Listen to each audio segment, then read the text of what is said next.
baseball fans, and welcome back to I grew up watching baseball games.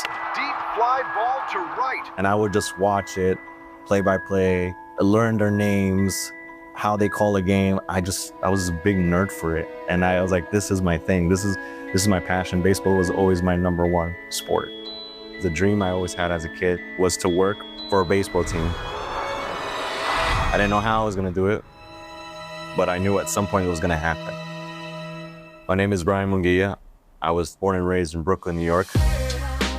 I went to school all my life here, went to Brooklyn College, got a degree in television and radio and psychology, double major on both of them.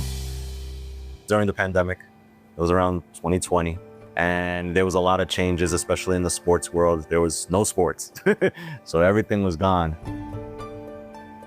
And I was very worried about what's gonna happen after this. There was a baby on the way, and I was like, I need something that can provide for my family. I don't know what it could be, but hopefully it's something that I enjoy and that I can look forward to, like, okay, I love my job. I'm Brad Borden. I grew up in Rupert, Idaho. I'm a professor at Brooklyn Law School. The ward began doing self-reliance groups, providing people skills that would allow them to become self-sufficient and then also put them in a position to help other people. So my wife and I became facilitators. And it was a self-reliance class from the Church of Jesus Christ of Latter-day Saints. So I thought that I don't know a lot about it, but it looks just self-explanatory, guys. Maybe that might help. And that's how Brian and I first met. You don't have a lot in common with Brad. No. We are completely from two different worlds. For some reason, me and Brad I got just connected, and he cared about me. If you talk to Brian for a little while, you'll realize that he's suited for what he does, to be a commentator, to talk about sports. To see someone that cared about me and believed in me, and at that point, I was kind of on my lowest point. And he was like, no, you could be better. You could do something that you want. You could do that dream goal. With Brian, a lot of that is Brian. He would call and ask, I have an interview, I'm trying to do this. Do you have some advice, some suggestions? I need to write a resume, can you check over it? So he was the one that would reach out and ask. Brian's proactiveness, more than anything, drew me to Brian. And then he's like, took that skill and he applied it to get to where he's at now.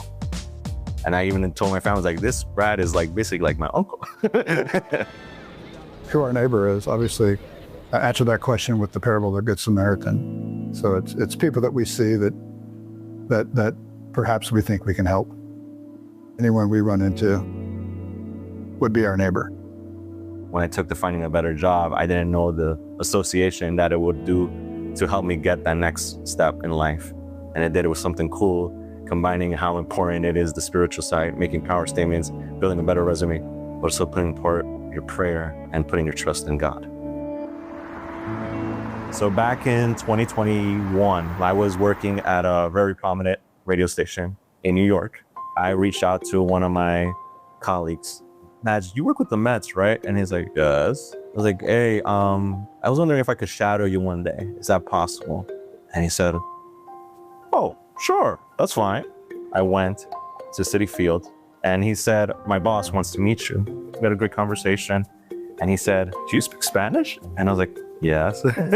He's like, okay, come with me to the Spanish radio booth. So when I came to the booth, I felt like goosebumps. I felt like one day I'm gonna work here. I don't know why, because I already have a current job at the radio station I'm in, but I felt something and I was like, I feel like maybe this is the Spirit. And I think this is it. And now I currently work for the New York Mets as the Spanish producer and engineer. I work every single baseball game for the Mets. I work with two guys. One is the play-by-play guy and the color guy. The play-by-play guy is basically the one that tells you what's going on in the game. And the color guy gives a little story, gives a little background where that player's from maybe, or basically explains what happened in that base hit. In Citi Field, there's so many things that are going on. I'm there behind the controls, make sure they're good with the commercials, make sure we read the sponsors that we have to read. If there's like a stat that comes out, I have to tell them, like, hey, they broke a record here. Hey, pitcher change. Did you see that? I make them look good. Hey, Howie. Hey, Harry, how's it going? Hey, John. Will, how's it going? What's up, my brother? Everything good? My friend. Good to see you. ¿Cómo está? What's up, dear? What's up? Our Heavenly Father wants us to be happy. He wants us to be self-reliant as well. He wants us to know that, okay, I gave you these gifts. Now use them. Hi, Liam.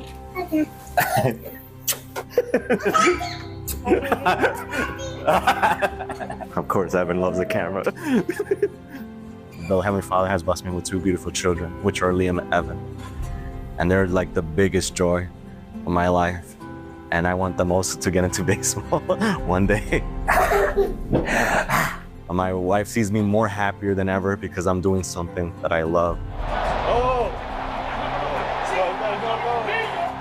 My life has changed because of that strength of my testimony, that Heavenly Father does hear prayers. It's just not always at your time, it is at His time. And I think that is powerful. I think President Eyring has said multiple times that we should try to see people the way that Heavenly Father sees them. You know, obviously Heavenly Father sees Brian as someone who has great potential, has a desire to live the gospel, raise a family in the gospel, but also be successful professionally. There's still more to come. I'm there, but there's still more that I have to do.